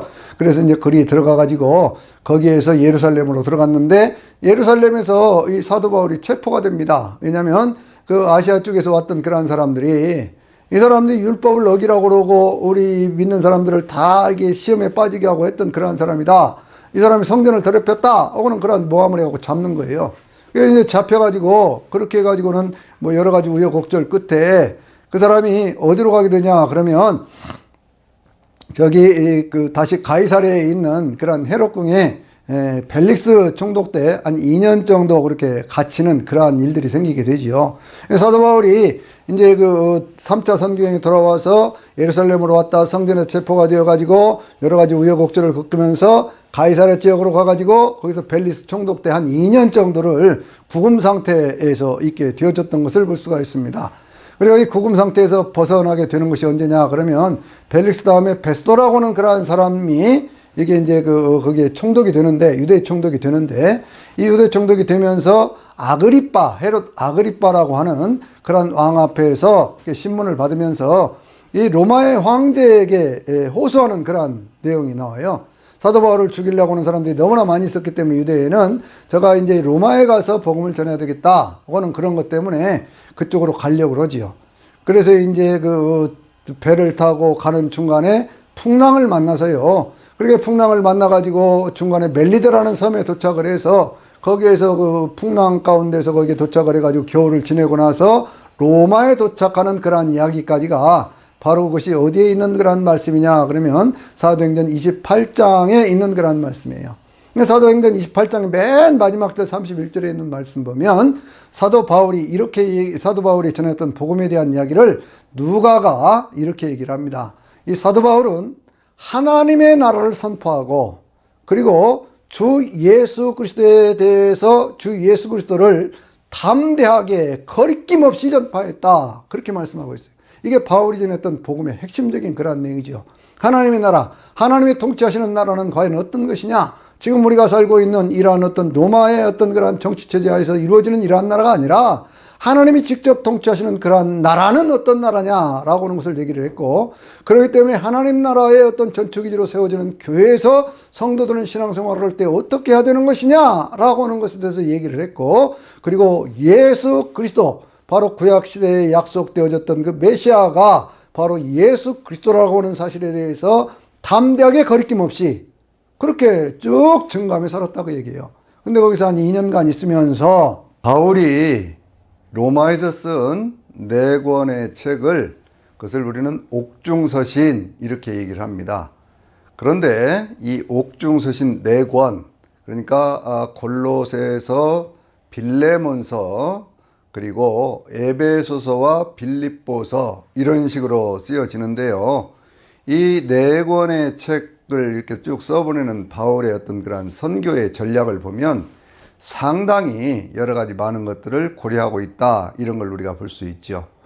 왜냐고 하면요, 이 골로새라고 하는 그러한 지역은 이 사도 바울이 로마에서 편지를 쓰면서 가장 먼 쪽에 있었던 것이거든요. 그러니까 오늘날로 말하면 터키 지역에서 북동부 지역이라고 그럴까요? 그런 지역에 있었던 그곳이고요. 그곳에 골로새서와 빌레몬서를 써 보내면서 그 지역 전체, 그러니까 히에라볼리라든지 라오디게아 지역이라든지 이런 지역까지를 함께 염두에 두고 그 편지를 써서 보내는 것을 우리가 볼 수가 있어요. 그런가 하면 에베소서는 사도 바울이 이 복음 전도의 핵심적인 그런 지역으로 2차 선교여행을 지난 뒤에 3차 선교 여행 때에 3년간을 머물면서 거기에 세웠던 그런 교회지요. 그래서 이 에베소서는요, 전체 어떤 그런 그 소아시아 지역 전체를 겨냥을 하면서 교회 회람용으로 이렇게 써 보냈던 그런 편지입니다.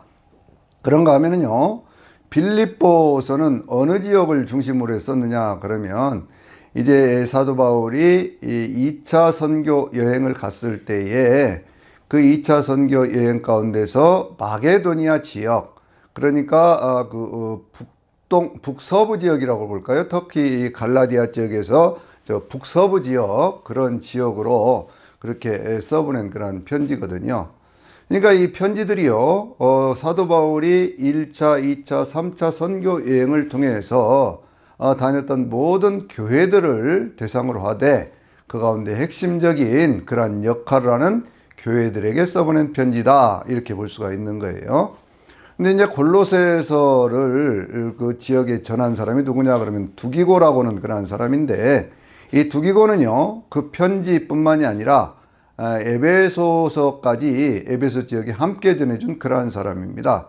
그러니까 이제 에베소 지역을 지나서 저 골로새 지역으로 가게 되어 있거든요. 그러니까 그쪽 지역으로 가면서 그 편지를 가지고 그렇게 가는 것을 볼 수가 있는데, 이 골로새서를 통해서 사도 바울이 강조하고 있는 그러한 내용은 예수 그리스도 안에서 흑암의 권세에서부터 벗어나서 그의 아들의 나라로 우리를 옮겨주셨다라고는 그러한 말씀과 함께 그의 아들 안에서 우리가 속량 곧 죄사함을 받았다고 하는 그러한 내용을 먼저 확실하게 얘기를 합니다.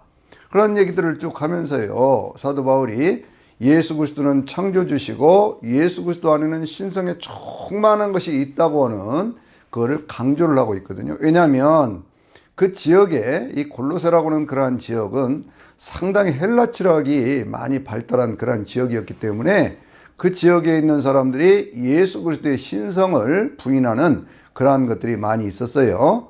그러니까 바로 예수 그리스도가 참 하나님이시고 창조주이시며 그분 안에 모든 신성에 충만한 것이 있다고 하는 그러한 내용들을 쭉 말씀을 하고 있는 것을 볼 수가 있습니다. 그러면서 동시에요, 이 교리적인 어떤 그러한 내용과 더불어서 이 일반적인 어떤 신앙생활의 원리에 대한 것들을 쭉 얘기를 하지요. 우리가 잘 아는 탐심은 우상숭배다 라고 하는 그러한 말씀이라든지요, 그리고 일상적으로 신앙생활을 하면서 갖추어야 될 성도로서의 일반적인 어떤 그런 삶의 자세, 또 부부생활, 가정생활, 그리고 자녀들에 대한 어떤 그러한 이야기, 그리고 종과 상전에 관한 어떤 그러한 내용들, 이런 모든 내용들을 이렇게 쭉 담아서 이렇게 얘기를 합니다. 그런데 중요한 것은 뭐냐면 교회 안에 있는 사람들 가운데는요, 차별이 없다, 그런 얘기를 하는 거예요. 예를 들면 종이라든지 자유인이라든지 혹은 뭐 부자 가난한 사람, 뭐 헬라인 유대인 할 것 없이 모두가 다 그리스도 예수 안에서 하나라고 하는 그런 얘기를 하는 것입니다. 그러니까 여기서 점점 더요, 이 교회 안에 있는 사람들, 특별히 이제 골로새 지역이라든지 뭐 에베소 지역 같은 그러한 경우에는 그 안에 헬라 사람들이 주로 헬라인 가운데 혹은 헬라파 유대인들 가운데 그 사람들이 주류를 이루고 있던 그러한 교회들이었기 때문에 그 안에서 그와 같은 차별이 없이 모두가 다 믿음으로 구원을 받는다라고 하는 이야기를요, 그걸 강조해서 얘기를 하는 거예요. 그런 사실들에 대해서 확증적으로 더 얘기를 하는 것이 바로 빌레몬서죠. 빌레몬서는 그 빌레몬이라고 하는 사람의 집에서 이 골로새 교회가 모여져 있었는데요. 이 골로새 교회에 모여있던 그 교회, 이 빌레몬이라는 사람이 집에서 모였던 그 교회에 오네시모라고 하는 사람이 있었는데, 이 사람은 상당히 많은 그러한 피해를 이 빌레몬에게 끼치고 로마로 도망을 갔던 사람이에요. 로마 감옥에서 바울을 만났지요. 바울을 만나서 세 사람이 되었습니다. 그러다 보니까 이 사람이요, 굉장히 어떤 그러한 그 은혜를 받고 하나님의 귀한 일꾼으로 쓰임받기에 합당하다, 그런 생각을 바울이 하게 된 거예요. 그래서 두기고가 가는 길에 이 오네시모를 함께 돌려보내면서 빌레몬에게 이 사람을 이제는 종과 같이 여기지 말고 그리스도 예수 안에서 믿음의 한 형제로 대하라 라고 하는 그런 얘기를 하지요. 그러니까 이제 골로새서를 통해서 말씀하셨던 그리스도 예수 안에서 종이든지 자유자든지 뭐 서로 헬라인이라든지 유대인이 차별이 없다라고 하는 그런 말씀을 확증적으로 그렇게 증거해 주는 것이 바로 빌레몬서를 통해서 보여주는 그러한 말씀이다, 그런 얘기예요. 그래서 이 두 가지 말씀을 같이 보면 왜 이 옥중서신을 썼을 때에 그 네 권의 책을 썼을까라고 하는 것을 우리가 알게 되어지죠. 이제 가는 길에 이 두기고가 가는 길에 거기에 이제 에베소에 전하는 그러한 편지가 있는데, 이 에베소라고 하는 그러한 지역은 사도 바울이 이 3차 선교 여행 가운데 3년을 거기에 머물면서 그 지역 가운데 거기서 회당에서 말씀을 전하기도 하고 두란노 서원에서 말씀을 전하면서, 그러면서 이 사도 바울이 거기에 많은 제자들을 키웠지 않습니까?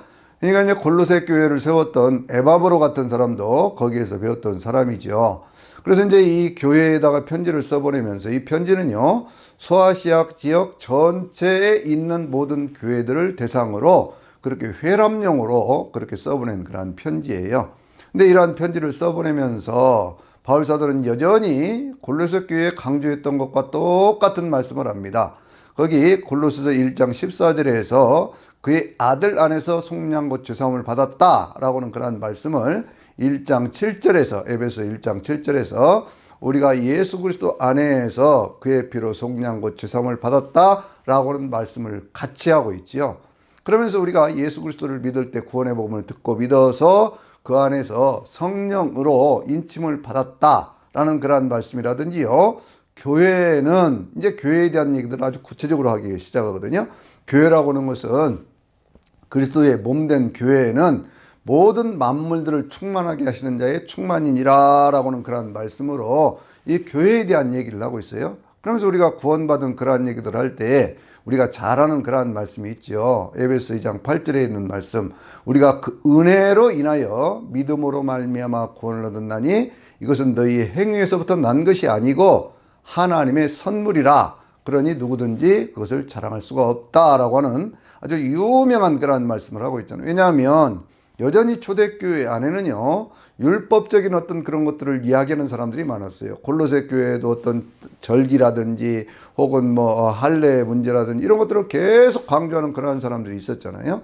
그런데 여전히 에베소 교회에도 주된 사람들이 누구냐면 이 헬라인들이었었거든요. 그러니까 그 사람들이 옛날에는 이방인이었었는데 이제는 예수 그리스도 안에서 한 형제가 되었다라고는 말씀을 합니다.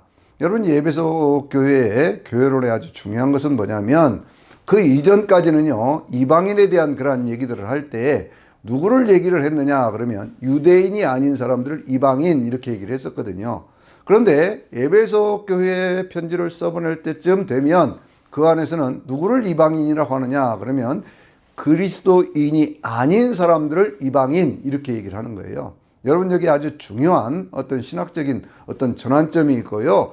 교회와 교회 밖에 있는 사람들을 구별하는 그러한 용어가 이방인이라는 단어가 새로운 의미로 쓰이고 있다. 이런 것을 볼 수가 있어요. 다시 말씀을 드립니다. 이전까지는요, 유대인이 아닌 사람들을 이방인 이렇게 얘기를 했어요. 그런데 이제 에베소의 어떤 그런 교회 써보낸 편지들을 보면 예수 그리스도 안에 있는 구원받은 하나님의 백성들, 그것은 교회 안에 있는 하나님의 자녀들 이렇게 얘기를 하고 하나님 밖에 있는 사람들을 가리켜서 이방인 이렇게 얘기를 하는 거예요.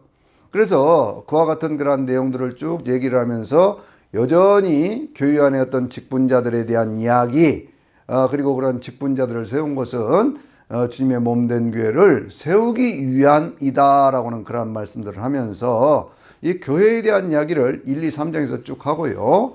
그런 다음에 이제 4장, 5장, 6절에서는 예수 믿는 사람으로서 행해야 될 일과 행해서는 안 될 일, 그러한 일들을 쭉 얘기를 하고요. 그 가운데 우리가 잘 아는 말씀이 있죠. 성령을 근심하게 하지 말라, 오직 성령의 충만함을 받으라 라고 하는 그러한 말씀들이 이 에베소서의 4장 30절이라든지 5장 18절 가운데 그러한 말씀들이 있어요. 그러면서 이제 사회적인 어떤 일상적인 생활 속에서 예수를 믿는 사람들이 행해야 될 그와 같은 어떤 윤리적이고 도덕적인 어떤 그런 실천의 문제를 얘기를 한 다음에 그 다음에 이제 하는 말씀은 무슨 얘기냐 그러면 이 가정생활에 대한 얘기예요. 부부생활에 대한 이야기 혹은 자녀들에 대한 이야기 뭐 이런 얘기들을 쭉 하지요.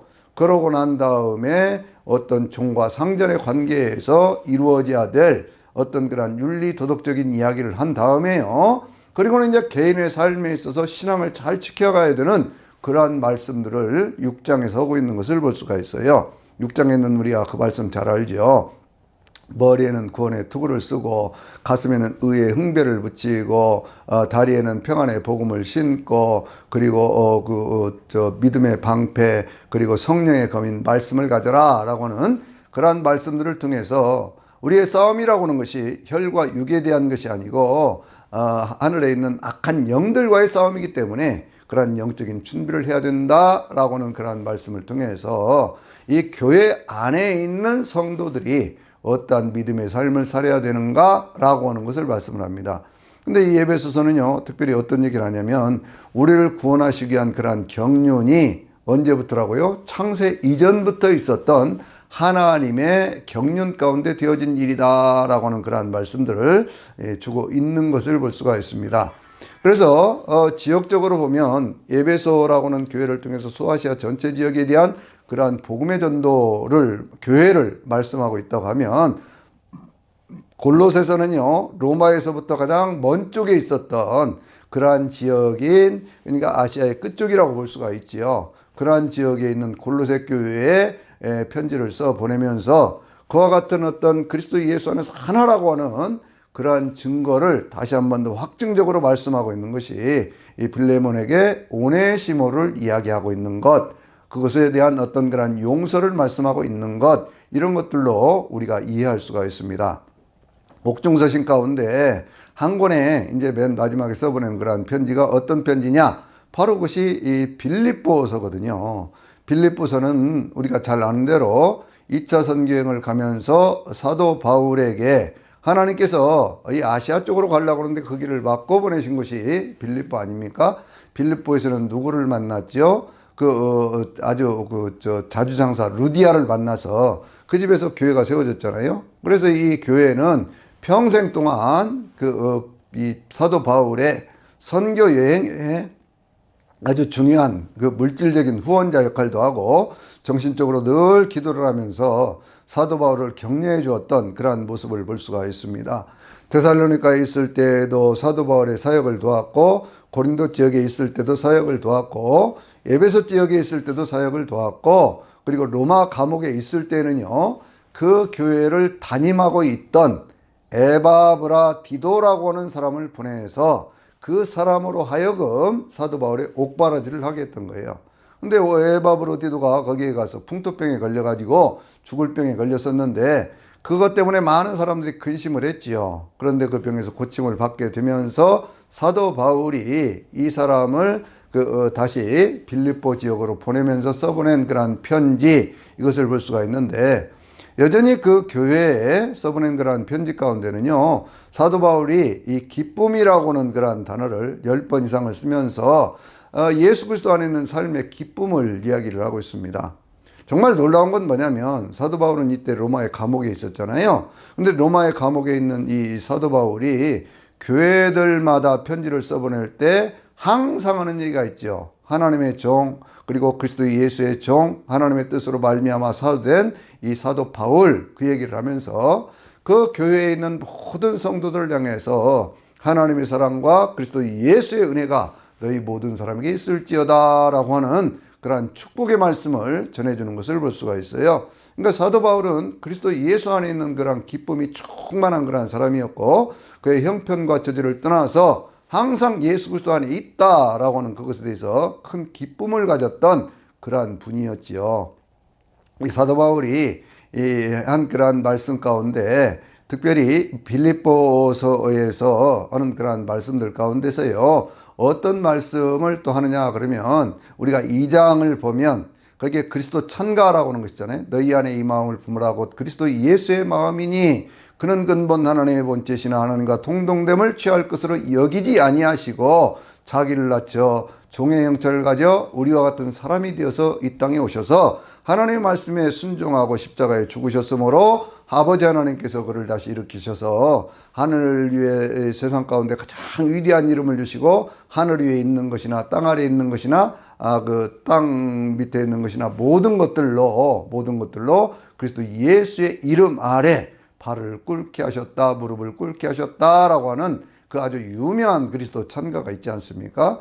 그 그리스도의 찬가를 쭉 얘기를 하면서 뭐라고 또 말씀을 하냐면요, 사도 바울이 가졌던 가장 큰 소망에 대한 얘기를 하고 있어요. 그것이 뭐예요? 그것은 예수 그리스도에서 그 어떤 그런 부활하신 것과 같이 자기의 큰 소망, 마지막 소망이라는 것이 뭐냐면 그리스도 예수의 부활에 참여하는 그러한 사람이 되고 싶다는 거예요.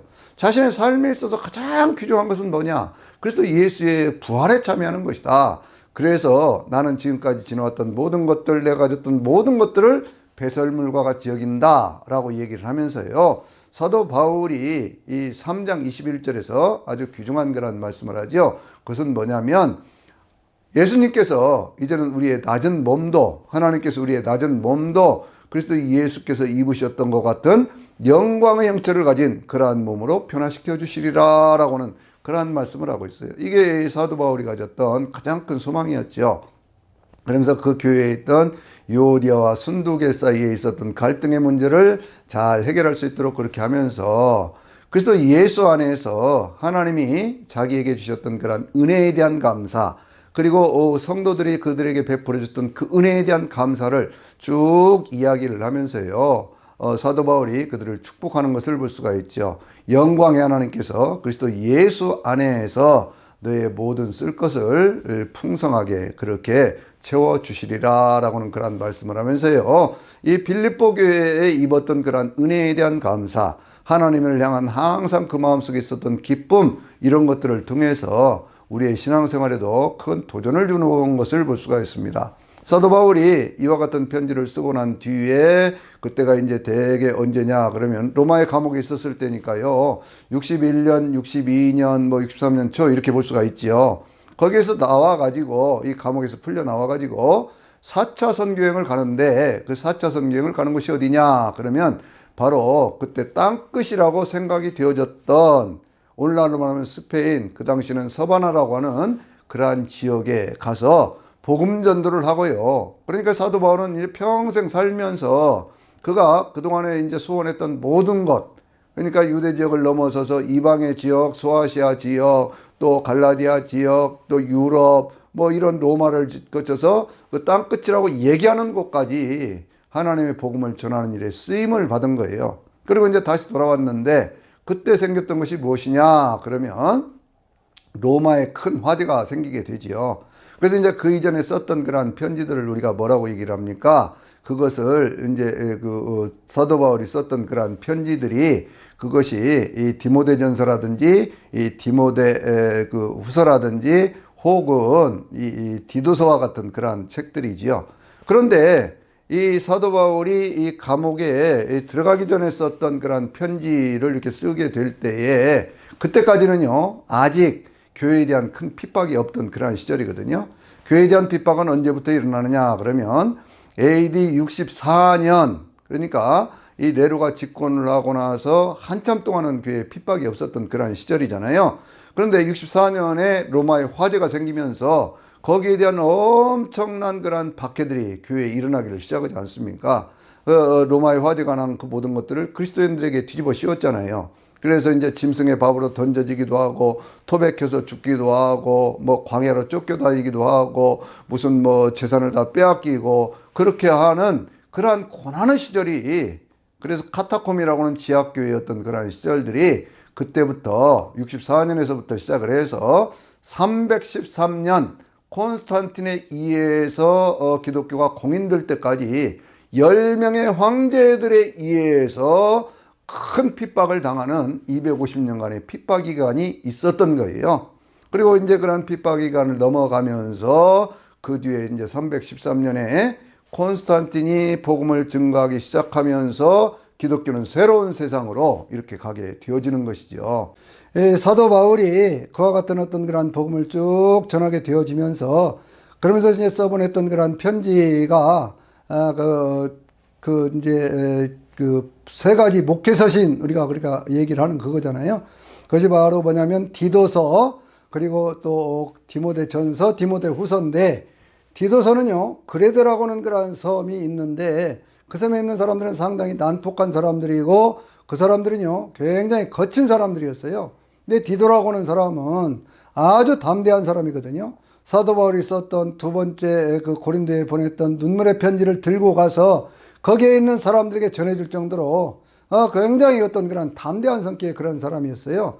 그래서 디도에게 편지를 쭉 써보내면서 목회자로서 기본적으로 가질 자세, 그리고 교회 지도자를 세울 때는 어떻게 해야 될 것인가 라고 하는 것을 쭉 얘기를 하면서 직무에 대한 충성이라고 하는 것들을 굉장히 강조하고 있는 그러한 내용을 볼 수가 있습니다.